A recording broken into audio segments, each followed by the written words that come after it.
नमस्कार फ्रेंड्स, दर्जी विशाल व्लॉग्स में आपका स्वागत है। वीडियो की शुरुआत करने से पहले मैं आपको बताना चाहूंगा कि इस व्लॉग के अंदर भी हम आपको एक सवाल या पहेली पूछेंगे। जो सब्सक्राइबर इसका सबसे पहले और सही जवाब देगा उसको हमारी तरफ से मिलेगा 500 रुपीज का प्राइस।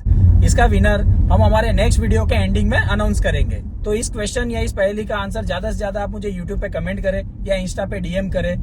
चलिए आज का वीडियो शुरू करते हैं। रिया देख, तेरे सर ने मुझे नई अंगूठी दे दी। वाह, मस्त छे। सर ने अपने वचन निभाए। हाँ, कौन सा वचन? अरे शादी के टाइम जो 7 फेरे लिए थे उसमें 7 वचन दिए थे, वो वाले। हमने 7 फेरे लिए थे क्या? सर आपको इतना भी याद नहीं है? मुझे तो लगता है आपने दिल से फेरे ही नहीं लिए थे, इसलिए आपको याद नहीं है आपने 7 वचन लिए थे। आप धीरे धीरे बुढ़े होते जा रहे हैं, आपकी याददाश्त कमजोर होती जा रही है। अरे कहना क्या चाहते हो? अरे डोबी, ऐसा नहीं है। मेरा ध्यान है ना पूरा तेरी मैडम पे था, तो मुझे इतना ध्यान में ही नहीं रहा। अच्छा, तो ये बताइए कि मैडम ने शादी में कौन से कलर की साड़ी पहनी थी? बताइए बताइए। मर गया। देखा आपने लापरवाही का नतीजा है। शायद रेड। रेड कलर की?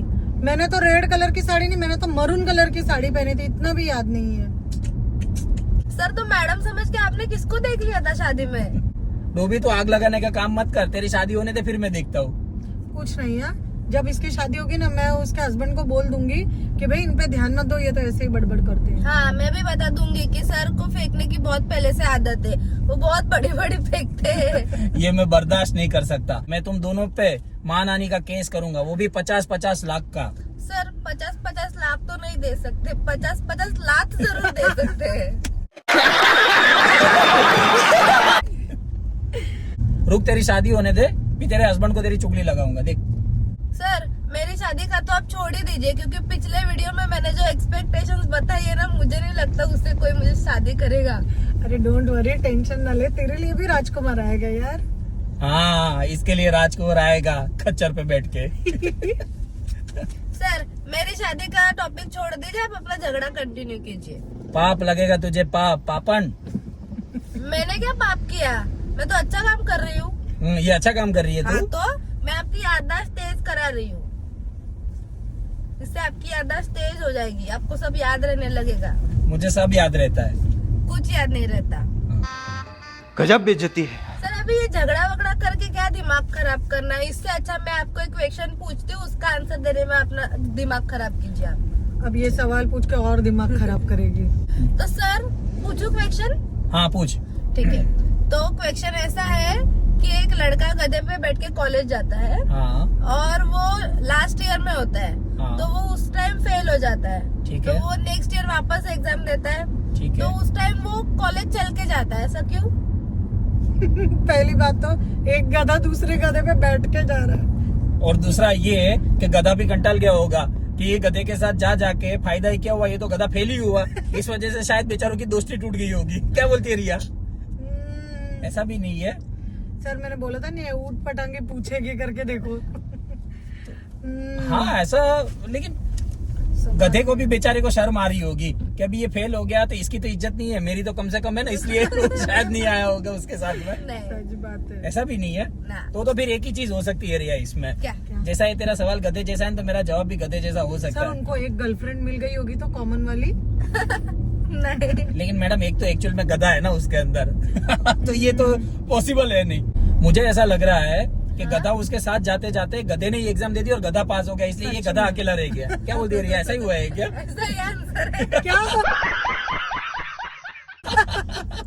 हाँ। सर बाप मतलब रे। वो गधा उसके साथ कॉलेज जाता था, तो वो हाँ। पास हो गया, इसलिए उसने कॉलेज आना बंद कर दिया। कैसा कलयुग आ गया है, गधे भी एग्जाम पास कर रहे और इंसान बच रहे। चल रिया, मैं तुझे एक जनरल नॉलेज वाला क्वेश्चन पूछता हूँ। दोस्तों आपको भी मैं बताना चाहता हूँ कि ब्लू व्हेल दुनिया का सबसे बड़ा जानवर है। तो रिया तो ये बता मुझे कि क्या ब्लू व्हेल एक आदमी को निगल सकता है?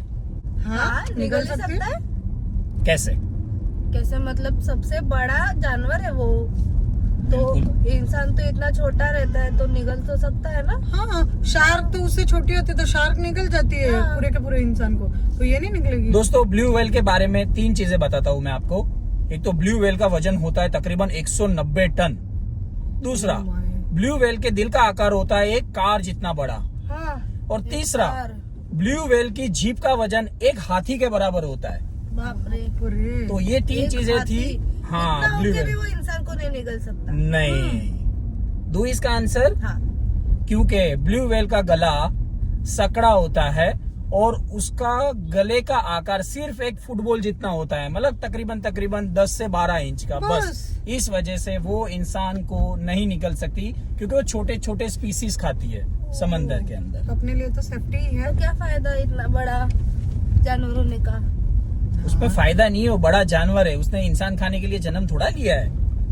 तो वो उसका समंदर गला- का या पूरे पृथ्वी पे, मतलब वो सबसे बड़ा जानवर है। तो उसका गला इतना छोटा है तो वो तो भूखा मर जाएगा। नहीं, भूखा नहीं मरेगा ना, छोटी स्पीसीज खाती है ना समंदर के अंदर। तो बहुत सारी ऐसी छोटी छोटी मछलियाँ, उसके बाद में क्रैब्स, ये वो बहुत सारी चीजें रहती है, वो सब खाती है वो ऐसा। मतलब समुद्र में अगर अगर शार्क आपने उसके गले को काट लिया तो नहीं काटेगा वो। क्यों?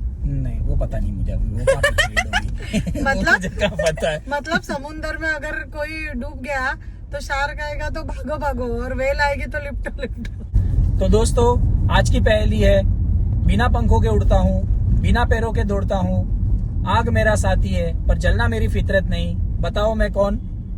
इसका ज्यादा से ज्यादा आंसर आप मुझे YouTube पे कमेंट करें या इंस्टा पे DM करें, और वीडियो को ज्यादा से ज्यादा लाइक, शेयर और सब्सक्राइब करना ना भूलें।